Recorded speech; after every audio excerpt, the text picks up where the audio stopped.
Amados irmãos, quarta-feira, dia 1º de um novo mês, o 4º mês deste ano da graça do Senhor, estamos aqui preparando o nosso culto e chegando ao seu lar.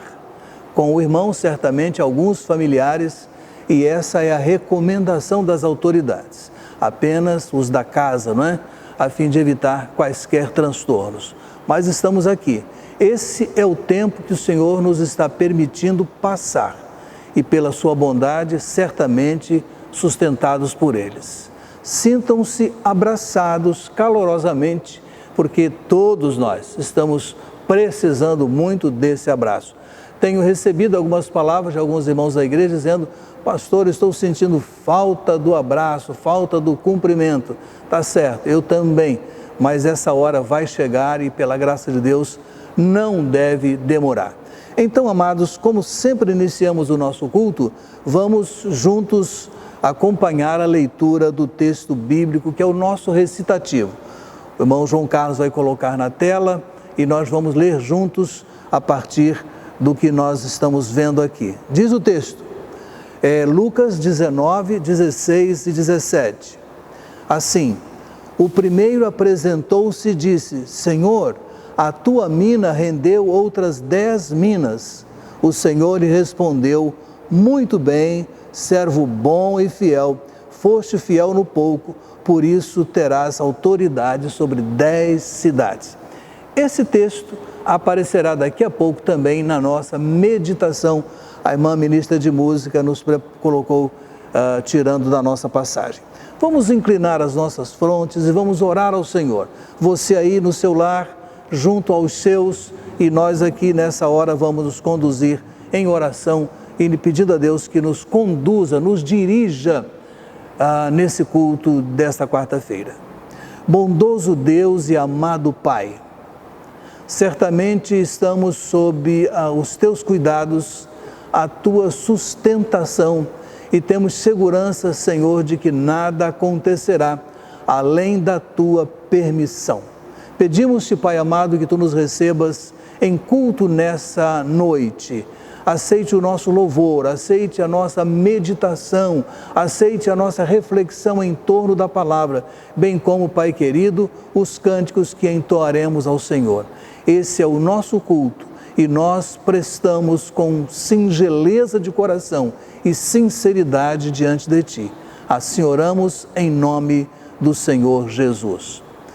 Bem, nosso culto passa pelo momento de dedicação de vidas e bens. É um momento difícil, já temos orientado os irmãos com relação ao procedimento nessa hora.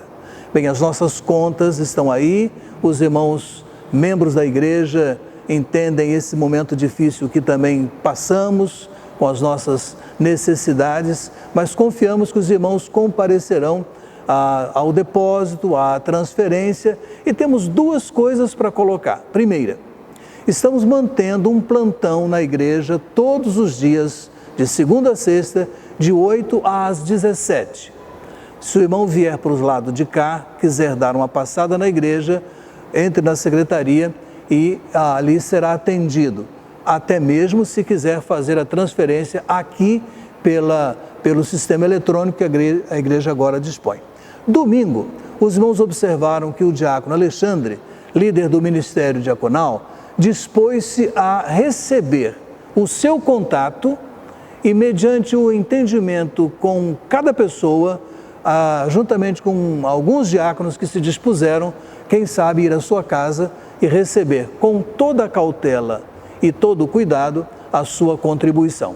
Então, nós temos essas 3 vias: a transferência e depósitos bancários, a passada do irmão, da irmã aqui pela igreja e fazer a transferência aqui.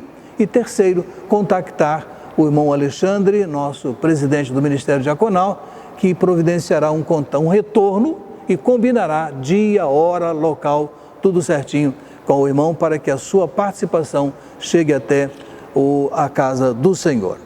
Bem, nós teremos uma novidade hoje. Nós vamos cantar. E olha que de casa eu vou poder cantar sem me afastar do microfone. Por quê? Porque só eu, Graça e Dona Matilde, nos suportaremos. Mas os irmãos vão poder cantar agora o hino Brilha no Viver, que é 417 do nosso cantor cristão. Então vamos cantar e louvar ao Senhor por esse momento que vamos ver aqui na tela o cântico.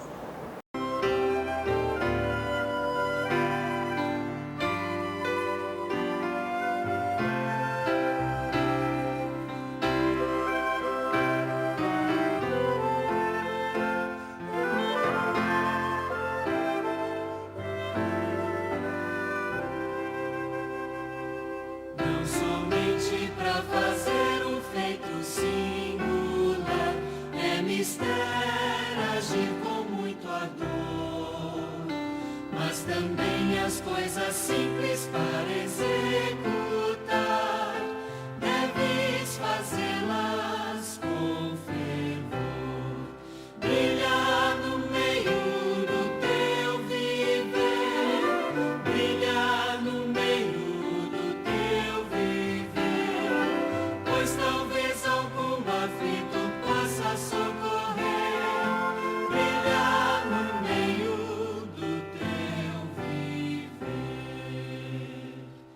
Oh, talvez alguma vida possas alegrar com palavras doces em amor, ou então algumas almas tristes alcançar com a mensagem do Senhor.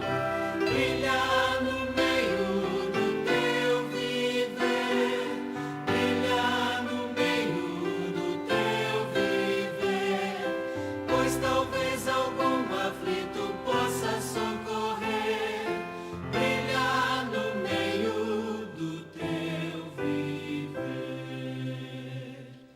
Ao redor, ó, quantas almas vivem a sofrer, em angústia, em densa escuridão, à espera de alguém que venha lhes valer e que lhes queira dar a mão. Brilha no meio do teu viver, brilha no meio do teu viver, pois talvez algum aflito possa socorrer. Brilha no meio do teu viver. Bem, vamos dedicar ao Senhor esse momento. Claro, o irmão não foi agora fazer a sua entrega, mas é precioso dedicar ao Senhor a nossa vida, muito especialmente nesse momento, bem como o que já fizemos no dia de hoje, quem sabe, né, dia 1º, ou ainda vamos fazer no dia de amanhã, da nossa transferência, da nossa oferta, da nossa contribuição para a campanha Haja Luz, enfim, vamos novamente nos dirigir a Deus em oração. Pai amado, ainda que simbolicamente, mas com muita contrição, dedicamos, Senhor Deus, o nosso coração, a nossa vida, com muita gratidão pelo que o Senhor tem feito por nós. Mesmo estando nesse momento tão cáustico, tão difícil para muitas famílias, para o nosso estado, para a nossa cidade, país e mundo. Mas com tudo isso, dedicamos-te aqui a nossa oferta, a nossa vida e suplicamos, Senhor Deus, conceder-nos discernimento enquanto liderança da igreja para administrar bem e adequadamente os valores que os teus filhos têm trazido ou depositado para a continuação do teu trabalho. Pai amado, essa é a nossa oração, no santo nome do Senhor Jesus. Amém. Passemos agora, irmãos, ao nosso estudo bíblico. E eu queria que você em casa pegasse a sua Bíblia. Vamos utilizá-la bastante agora, a partir desse momento. Pegue sua Bíblia ou seu equipamento, seu telefone, seu smartphone, o que você tem em mãos para essa hora. Faremos 2 vezes essa leitura. Faremos a leitura como um bloco para introduzir e iniciar a mensagem, e ao longo dela nós vamos voltar a algumas passagens. Por isso é bom que você esteja com a sua Bíblia aberta, como eu faço com a minha agora. Olha, Evangelho de Lucas, capítulo 19. Lucas, capítulo 19, dos versos 11 a 27. Evangelho segundo Lucas, capítulo 19, dos versos 11 a 27. Assim diz a palavra de Deus. Ouvindo eles isso, Jesus prosseguiu e contou uma parábola por estar perto de Jerusalém e porque eles pensavam que o reino de Deus se manifestaria imediatamente. E disse: um homem nobre partiu para uma terra distante, a fim de ser feito rei e depois voltar. E chamando 10 servos, deu-lhes 10 minas, e disse-lhes: negociai-as até que eu volte. Mas os seus concidadãos o odiavam, e enviaram atrás dele uma delegação, dizendo: não queremos que este homem reine sobre nós. E aconteceu que, quando ele voltou, depois de ter sido feito rei, mandou chamar aqueles servos a quem entregar o dinheiro, a fim de saber como cada um havia negociado. O primeiro apresentou-se e disse: Senhor, a tua mina rendeu outras 10 minas. O Senhor lhe respondeu: muito bom, servo bom, foste fiel no pouco, por isso terás autoridade sobre 10 cidades. Veio o segundo e disse: Senhor, a tua mina rendeu outras 5 minas. A este também respondeu: da mesma forma, tu recebe 5 cidades. Veio outro dizendo: Senhor, aqui está a tua mina, que guardei num pano, pois tive medo de ti, porque és homem severo. Tomas o que não deste e colhes o que não semeaste. O Senhor lhe disse: servo mau, pela tua boca te julgarei. Sabias que sou homem severo, que tomo o que não dei e colho o que não semeei. Por que então não puseste o meu dinheiro no banco? Então, quando voltasse, eu o teria retirado com juros. E disse aos que estavam ali: tirai-lhe a mina, dai ao que tem 10 minas. Eles lhes responderam: Senhor, ele já tem 10 minas. Pois eu vos digo que a todo o que tem, mais lhe será dado, mas ao que não tem, até o que tem lhe será tirado. Quanto, porém, aos meus inimigos que não quiseram que eu reinasse sobre eles, trazei-os aqui e matai-os na minha frente. Deus nos abençoe com o entendimento dessa palavra. Parábola das 10 minas, que era uma unidade de referência para valores. Meus amados, a despeito de tudo o que está ocorrendo em nossa volta, eu estou mantendo o programa de pregação. Tanto agora quanto domingo pela manhã e à noite, estou mantendo aquilo que Deus colocou no meu coração para a vida da nossa igreja. E o mais Ele nos acrescentará. Então vejamos o entendimento dessa parábola. Claro que os irmãos já notaram que há semelhança entre essa história e a parábola dos talentos, registrada em Mateus capítulo 25, 14 a 30. Aliás, essa parábola é tida como parábola sinótica ou similar àquela, mas há algumas diferenças. Pode ser para alguns que se trate de uma só original, compreendida diferentemente pelos dois escritores, mas há diferenças significativas que veremos mais adiante. É mais provável que Jesus tenha feito mais uso dessa ideia básica relacionada aqui a reino. Em Mateus está interessado em homens de capacidades diferentes, aos quais são atribuídas tarefas de acordo com as suas capacidades. As somas são grandes e representam o desempenho de tarefas sérias e importantes. Aqui as somas são pequenas, lá maiores, aqui menores. E o mesmo montante é dado a todos. Os servos estão sendo testados para ver se são dignos das tarefas maiores. Então, colocados debaixo dessas tarefas, comparativamente àquelas de Mateus, menores, mas o Senhor da história, no pensamento do Senhor Jesus, tinha tarefas maiores para conceder a eles. A parábola de Mateus nos lembra que todos nós temos dons diferentes. Já em Lucas, que todos nós temos uma só tarefa básica. Qual? A de viver a nossa fé prática. Isso que o texto vai demonstrar. A história em Mateus concentra-se nos servos e em seus negócios. Mas em Lucas tem referência a um homem nobre que foi receber um reino e a atitude dos seus súditos em relação a ele. Falaremos disso daqui a pouco. Alguns sustentam que isso significa fusão das duas parábolas originalmente. Como disse, vamos agora retornar à Bíblia, você a tem talvez aí na sua mão, não é? E vamos rever o verso 11. Diz o texto em 11: ouvindo eles isso, Jesus prosseguiu e contou uma parábola por estar perto de Jerusalém e porque eles pensavam que o reino de Deus se manifestaria imediatamente. Lucas estava descrevendo uma viagem para Jerusalém.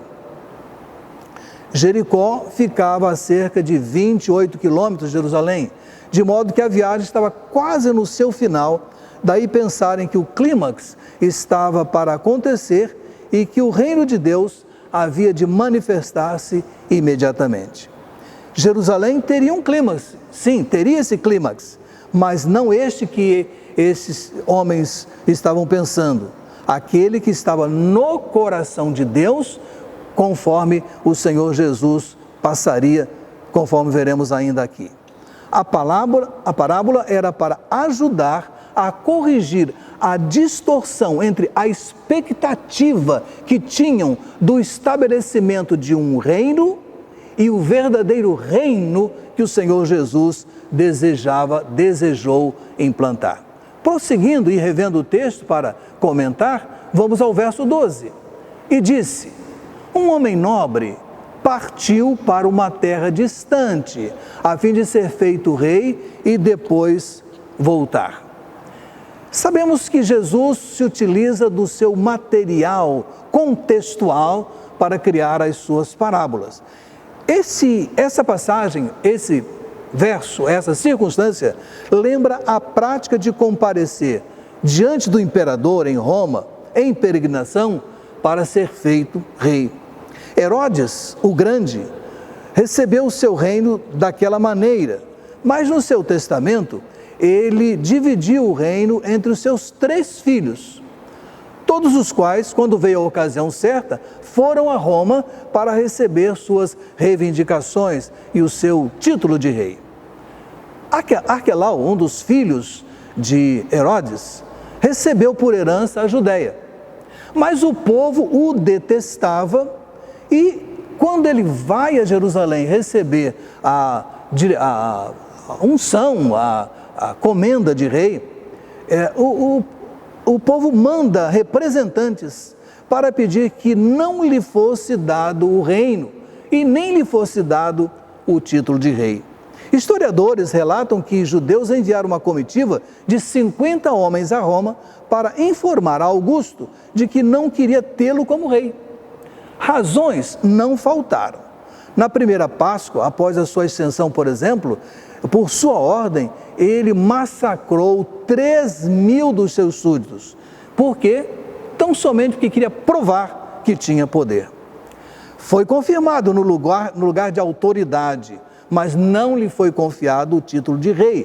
Para isso, teria que fazer algo digno e todo o seu tempo de reinado não foi tido como digno. Certamente o reino aqui é uma alegoria. Jesus está para completar o curso do seu ministério em Jerusalém e depois de receber o reino. A referência à terra distante pode ser a ideia de que ele não voltaria imediatamente. Mas vamos seguir com a história e vamos chegar ao verso 13. Peguem aí a sua palavra ou o seu material. E chamando 10 servos, deu-lhes 10 minas e disse-lhes: negociai-as até que eu volte. Quantas minas foram dadas? 10, a cada um por igual, diferente da parábola dos talentos, onde foram dadas proporções diferenciadas. O homem nobre da parábola fez planos para seus negócios, de modo que eles continuassem na sua ausência. Dividiu, deu a cada um daquelas 10 pessoas uma quantidade para trabalhar. Essa também era a proposta de Jesus. Entenda-se que por ausência, aqui o homem se ausenta, em Jesus nós temos sempre uma presença dele conosco. É alguém que não está fisicamente conosco, mas está presente. Naquela circunstância, Jesus estava fisicamente andando de um lugar para outro e por momentos estava ausente, mas já o Espírito de Deus acompanhava todos os seus discípulos. Uma mina vale 100 dracmas ou 100 denários. Se cada um recebeu 10, recebeu o salário correspondente a 1000 dias de um trabalhador. Ou, veja bem, 2 anos e 270 dias, quase 3 anos. Então imagina que o recurso, ainda que não fosse igual à parábola dos talentos, era um bom recurso, era uma boa quantidade. Seguindo para o verso 14, nós vamos encontrar assim: mas os seus concidadãos o odiavam e enviaram atrás dele uma delegação dizendo: não queremos que este homem reine sobre nós. O tema do rei reaparece aqui. E novamente, Jesus está tendo como base Arquelau, então no domínio da Judéia. Literalmente, Arquelau não prestava. Os seus futuros súditos queriam rejeitá-lo. Diferentemente, Jesus era perfeito. Entende que Jesus já está fazendo referência aqui ao tipo de rejeição que ele sofreria e, quem sabe, ainda sofre pela não aceitação. Aliás, na mensagem que vou trazer domingo à noite, eu vou mencionar a chegada de Jesus a Jerusalém. Então aqui nós temos que esse pessoal rebelde aqui vai tomar uma lição de morte mais adiante. De fato, Arquelau foi mau. Ele cometeu muitos assassinatos, por assim dizer. Consentiu na morte de muitas pessoas por sua ordem. Mas aquele povo de Jerusalém vai ouvir da parte do Senhor Jesus, refiro-me ao que vou falar também domingo à noite, uma sentença de morte quando não recebeu Jesus como Senhor de suas vidas. Vamos seguir no texto? Temos mais um pedaço, mais um trecho. Vamos agora do 15 ao 19. Todos com as suas Bíblias? Então vamos lá.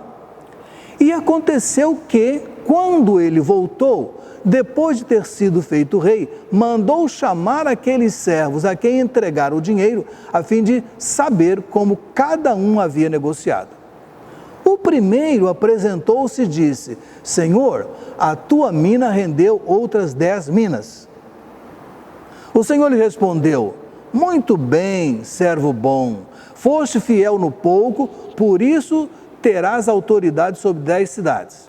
Veio o segundo e disse: Senhor, a tua mina rendeu outras 5 minas. A este também respondeu da mesma forma: tu recebe 5 cidades.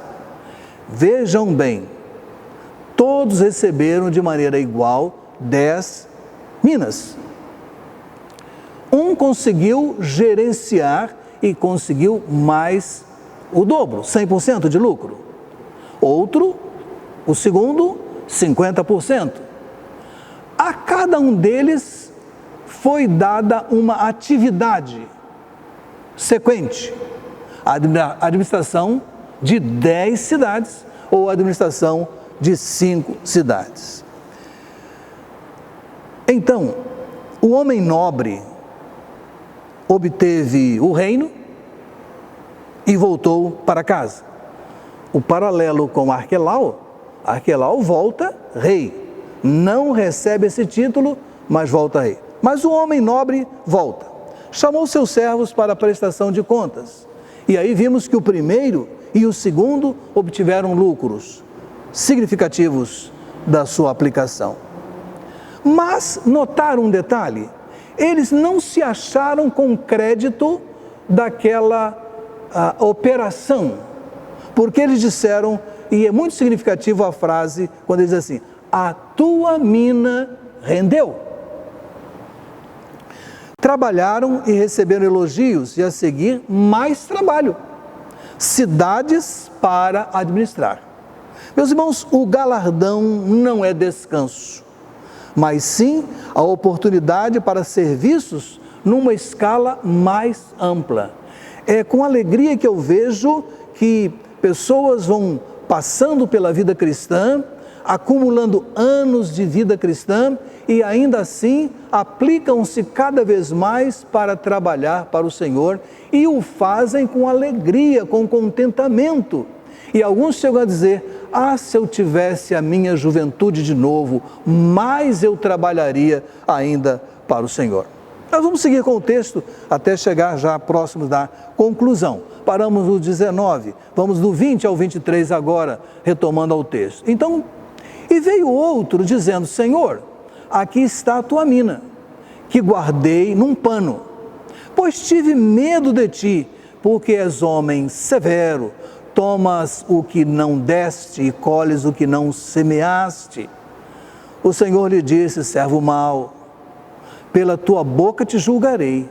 Sabias que sou homem severo, que tomo o que não dei e colho o que não semeei? Por que então não puseste o meu dinheiro no banco?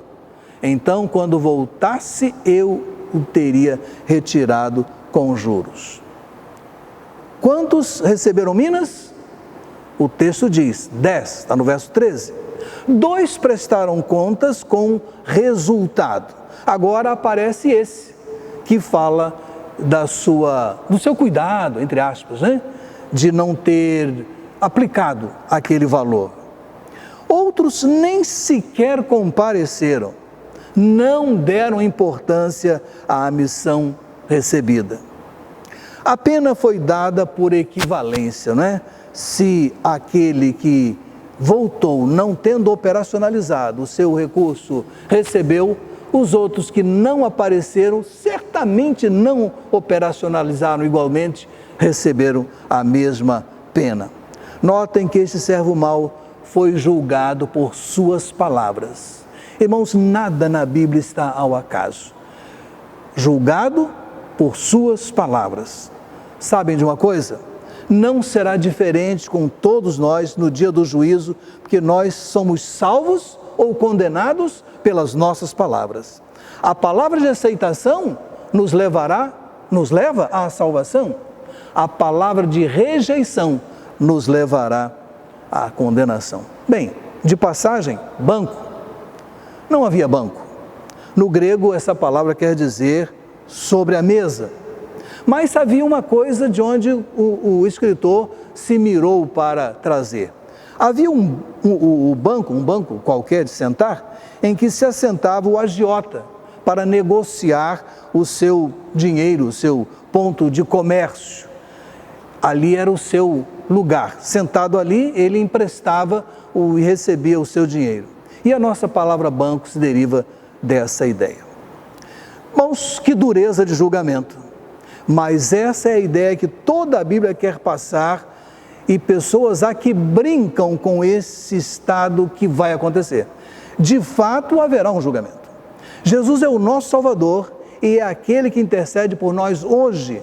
Na sua volta, entretanto, ele será justo juiz.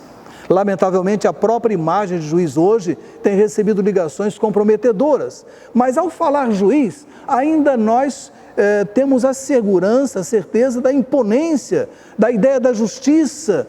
Isso às vezes até causa um certo temor. Chegar a ser um juiz, quem sabe o sonho de muito bacharel em direito, mas não é fácil chegar lá. Mas um dia nós nos defrontaremos com esse que hoje é o nosso Salvador, hoje que é o nosso Redentor, mas um dia será o nosso juiz. Mas vamos chegar agora do 24 ao 26. E disse aos que estavam ali: tirai-lhe a mina, dai-a ao que tem 10 minas. Eles lhes responderam: Senhor, ele já tem 10 minas. Pois eu vos digo que a todo o que tem, mais lhe será dado, mas ao que não tem, até o que tem, lhe será tirado. Irmãos, a punição veio, o castigo chegou, perderam o que tinha. Jesus não está dizendo que os ricos ficarão mais ricos e os pobres mais pobres. Precisamos entender o contexto. Jesus referia-se também a um ditado popular que circulava na época, mas fala de uma lei natural. Temos um viés interessante, isto é o homem cuja abundância demonstra que fez bom uso daquilo que tem e, naturalmente, aquilo que ele aplicou bem lhe renderá bem. O homem cuja falta demonstra que, como o terceiro servo, não fez uso das oportunidades, perderá o pouco que tem. O mínimo dom deve ser posto a bom uso. Na vida cristã, não ficamos parados, empregamos nossos dons e progredimos, ou estacionamos, e quem estaciona é como quem perde, né? É como alguém que se aplica a uma missão, se aplica a um curso, se aplica a um estudo.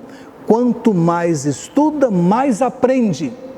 E aqueles que estacionam, certamente regridem. Vamos fechar o nosso estudo, voltando ao verso 7.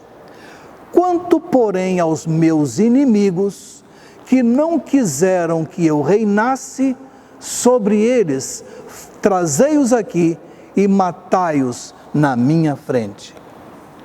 A história termina com numa nota de severidade, de fato, amedrontadora. Aquela embaixada, lá do verso 14, não ficou esquecida. A rebeldia não foi esquecida. O homem nobre ordena a destruição daqueles que chama com clareza: esses meus inimigos. Colocaram-se em oposição a ele, logo devem arcar com as consequências. Não haja dúvida em nossos corações: tudo o que o homem semear, isso também ceifará. Mesmo que semeie em oculto, Deus tudo vê. Mesmo que encubra a sua semente com elogios e gentilezas, tudo o que se semear, disso colheremos. Convém lembrar que a semente dá do que lhe é natural. Pode ser, com certeza, que vamos colher do mesmo fruto. Aí o meu convite é: vamos trabalhar para o Senhor? Quantas minas o Senhor, hipoteticamente, nos deu? Não importa quantas precisamos aplicar. Vamos cuidar do uso da nossa misericórdia, da nossa benevolência. Vamos conceder o direito do outro não ser aquilo que eu quero que ele seja, mas esse outro também é o Filho de Deus? Vamos agir com amor e tomar cuidado, porque nossos pés também são pés de barro? Aqui eu fecho a nossa palavra lembrando 3 ou 4 lições. Primeiro, o texto nos fala da confiança do rei. É uma parábola. Jesus estava querendo dizer alguma coisa ao coração daqueles que estavam à sua volta e mais especificamente ao coração dos seus discípulos. O texto fala da confiança do rei. Amados, somos merecedores da confiança de Deus para agir para o bem da sua causa. Segundo, o texto nos fala da prova do rei. Ele nos deu, ele nos dá, mas ele um dia vai pedir contas. Mas fala em terceiro lugar da recompensa. Temos um Senhor justo que está nos acompanhando, está olhando, está nos dando subsídios para fazer a nossa mina, a mina que Ele nos deu, render. E Ele vai recompensar. Mas fala-nos a lei da vida. Colhemos o que semeamos. O que temos semeado ultimamente, Que Deus nos ajude e reorganize por nossa dependência dele os nossos passos e possamos ser servos diligentes dessa obra tão nobre que é a obra do Senhor. Que para tanto ele nos abençoe. Amém. Amados, estamos em casa, não é? Mas o momento de oração é muito relevante e necessário e eu vou mencionar aqui os enfermos de maneira breve, não há muito tempo, não é? E eu vou fazer como faço na igreja, nos cultos regulares. Eu vou mencionar o nome, você começa a orar por esse nome, eu falo outro nome e depois vamos ter um período de oração por outras necessidades. Então, em atitude de oração, vamos ouvindo essa lista. São pessoas que aguardam a nossa intercessão. Primeiro, oremos pela irmã Regina Célia Mota, da família Mota, cunhada do irmão Paulo, irmã da irmã Vilma. Ela vem num tratamento de quimioterápico pesado, sério. Oremos por ela. Oremos pela nossa irmã Anita de Souza Alves, idosa, muito lúcida, enferma, mas estável em sua casa. Lembremos dela. Lembremos de orar pelo irmão Javé Berlanda. Quanto temos orado. Vamos continuar lembrando dele. Ele tem ficado mais em casa, mas a sua necessidade é grande. Lembro ainda da irmã Aira Furtado, que há muito tempo não está conosco, mas precisa das nossas orações. Me comoveu, e os irmãos sabem disso, o pedido de oração pelo Felipe Oliveira Parente, 8 anos, tratamento de leucemia. Lembremos do senhor Oberdan, da família da irmã, da irmã Eunice. Oremos pelo Henrique Paiva, né? Fez uma cirurgia tão difícil, esposo da irmã Dilma, Mandiva. Irmã Alda Moraes Dutra, pessoa da nossa igreja, mas limitada em seus movimentos. Irmão Antônio Pacheco, também precisando muito das nossas orações, está residindo de volta em casa, depois de uma experiência ali na casa dos idosos. Oremos por ele. Oremos pelo senhor Leonardo Julianelli, esposo da irmã Creuza. Temos lembrado tanto desse nome. Oremos por ele. Outro nome que eu apresento aos irmãos é a irmã Ana Maria Nichelle, que tem vivido um momento tão angustiante com o câncer, que retornou, nossa amiga, ex-ajudante aqui da nossa igreja. Oremos por outra criança, Almir Gabriel, 5 aninhos, também leucemia. Oremos pela jovem Gabriele Barbosa, 24 anos, prima do irmão Paulo Barbosa, necessitada da nossa oração. Irmã Josélia, da nossa igreja, irmão Ari da Conceição, também da nossa igreja. E também lembremos a irmã Lídia Alves, que após a cirurgia está em casa já há algum tempo, está passando bem, graças a Deus. Meu último nome da lista é irmão Birajara Teixeira, pessoa da nossa igreja, irmão da nossa igreja, membro com sua esposa, também precisando dos nossos cuidados e das nossas orações. Mas, amados, após essa lista tão grande de enfermos, lembremos desse momento crucial que a gente está vivendo. Amados, a preocupação é grande, os irmãos têm acompanhado o noticiário. Peçamos a Deus que conduza os nossos governantes, conduza os pesquisadores e nos dê condições de amparar todos aqueles que estão e que infelizmente ainda serão alcançados por esse vírus que está atormentando o mundo de maneira tão dramática. Você orou? Está orando? Então eu gostaria de fechar esse período junto com você. Deus amado, Pai querido, o nosso clamor nessa hora, Senhor, é pela manifestação da Tua misericórdia.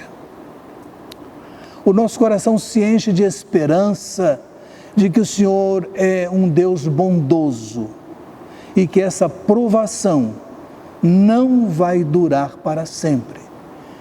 Pedimos, ó Deus, que intervenhas nessas vidas que mencionamos, Outras que não mencionamos hoje, mencionaremos depois. E também, Pai querido, pedimos-te por esse momento do Rio, do Brasil, do mundo e pela nossa igreja. Tão difícil é, Pai, realizar o nosso culto sem a alegria e a presença dos irmãos. A convivência que estreita a nossa alegria e nos traz calor. Mas a cada um de nós dispensa o teu favor, a tua graça e a tua misericórdia. E pedimos isso em nome do Senhor Jesus. Amém. Com alegria, nós vamos agora, completando já o nosso culto, cantar o hino tão querido da gente, tão próprio para essa hora, que é Mestre, o mar se revolta. Vamos acompanhar a exibição, o vídeo e a letra e vamos juntos entoar ao Senhor esse cântico.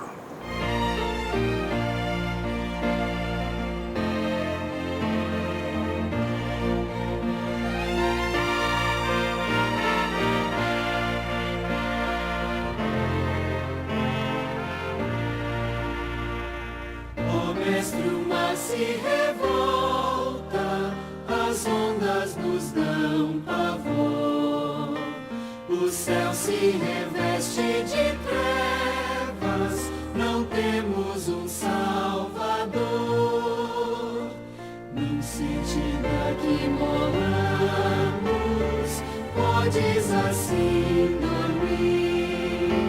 Se a cada momento nos vemos, já prestes a submergir, as ondas atendem ao meu mandar. Sossegado seja este revolto mar, a ira dos homens, o gênio do mal. As águas não podem a naufragar, que levam, Senhor, Rei do céu e mar.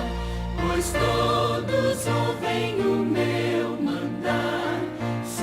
Sossegai, sossegai, convosco estou para vos salvar. Sim, sossegai. Mestre da minha tristeza, estou quase a sucumbir. A dor que perturba a minha alma, eu peço-te, vem banir. De ondas do mar que me cobrem, quem me fará sair? Pereço sem ti, ó meu mestre, vem logo, vem me acudir. As ondas atendem ao meu mandar.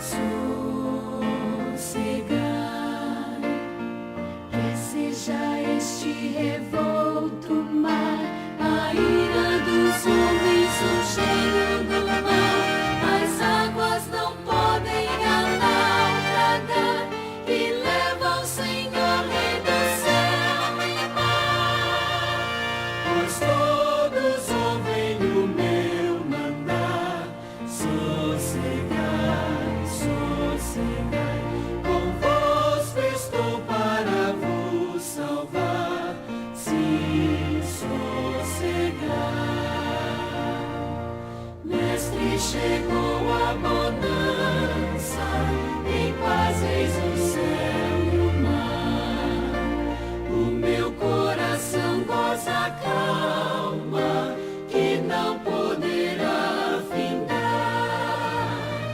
Fica comigo, ó meu mestre, dono da terra e céu, e assim chegarei bem seguro ao porto destino meu. As ondas atendem ao meu mandar.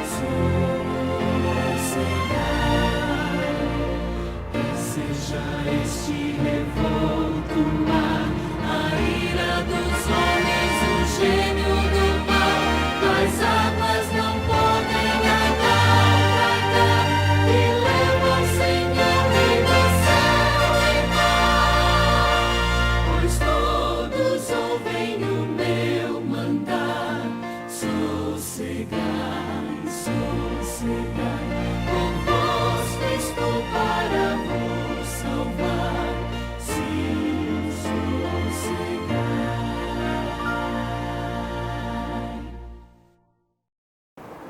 Bem, amados, das comunicações, queremos lembrar que domingo, primeiro domingo de abril, não teremos o nosso Manhã com Deus, evidentemente, porque estamos com as atividades suspensas, nem a celebração da ceia, que era o nosso momento para isso, mas em espírito estaremos unidos debaixo de uma condução, a condução do nosso Deus em absoluta união. Telefonamos uns para os outros, vamos postar as fotos, porque alegra muito ver a foto uns dos outros e que nós possamos com alegria colocar esse momento. E eu gostaria que ninguém me cobrasse o fato de não estar de terno, porque domingo passado uma pessoa me liga para dizer, eu estava assistindo o culto em casa, pastor, cadê o terno? Nem viu que eu estava com a camisa de missões mundiais no dia do encerramento da campanha de missões. Nunca fui tão competente, só não estava de terno. Mas que Deus a todos abençoe, nos dê uma semana feliz e até domingo, pela manhã e à noite, quando estaremos tratando da palavra de Deus junto ao coração dos irmãos. Que Deus a todos abençoe, tenham todos uma boa noite e até domingo pela manhã e à noite. Que Deus nos ajude. Um abraço.